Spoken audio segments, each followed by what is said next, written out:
Bakulia Falcon academy আয়োজিত একদিনব্যাপী Olympic football tournament 2026 এর final match ও পুরস্কার বিতরণ অনুষ্ঠান সম্পন্ন হয়েছে।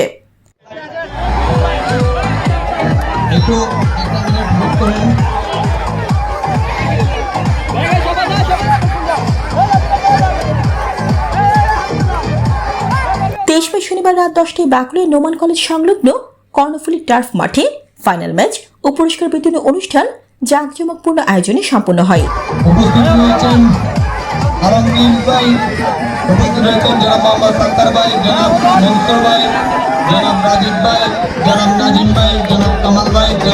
উক্ত খেলায় চ্যাম্পিয়ন হন আলামিন ফার্নিচার টিম ও রানার্স আপ হন টিম মোহনা একাদশ। উক্ত খেলায় প্রধান অতিথি হিসেবে উপস্থিত ছিলেন বিশিষ্ট রাজনীতিবিদ ও সমাজসেবক 18 নং ওয়ার্ডের কাউন্সিলর পদপ্রার্থী আরিজুল হক মাসুম। আমার খেলার শিক্ষক ছিলেন, হ্যাঁ উনিও আমার উস্তাদ ছিলেন, আমরা প্র্যাকটিস করতাম। মিজান ভাই উস্তাদ বলছে, তারপরে হ্যাঁ সহকারী, ঠিক আছে।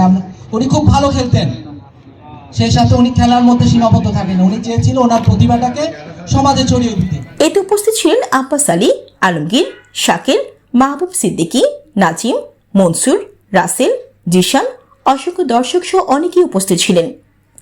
এতে প্রধান অতিথি আরিজুল হক মাসুম বলেন, শরীর ও মন সুস্থ রাখতে খেলাধুলার কোনো বিকল্প নেই।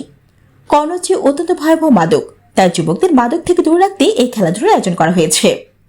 বিগত 17 বছর আওয়ামী লীগের জুলুম নির্যাতনের শিকার হয়েছে জনতা, কারো মনে শান্তি ছিল না, খেলাধুলায় ছিল না আগ্রহ। তিনি আরো বলেন, কর্মে আর খেলাধুলার দিকে এগিয়ে নিয়ে যেতে হবে যুবকদের।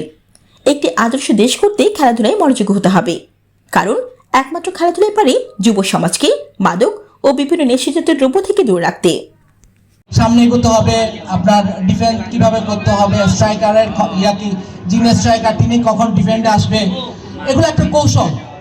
আপনার শক্তি থাকলে আপনি দৌড়ালেন, একটা গোলও দিতে পারবেন না, পারবেন তো? কৌশল, এটার অনুশীলনের দরকার আছে, শরীরের পুষ্টিকর খাবার দরকার আছে, আপনার শরীরের ফিটনেস দরকার আছে। আপনি যদি মাদকাসক্ত হন, আপনার মধ্যে ফিটনেস আসবে? তাহলে আমাদেরকে মাদককে কি করতে হবে? বর্জন করতে হবে।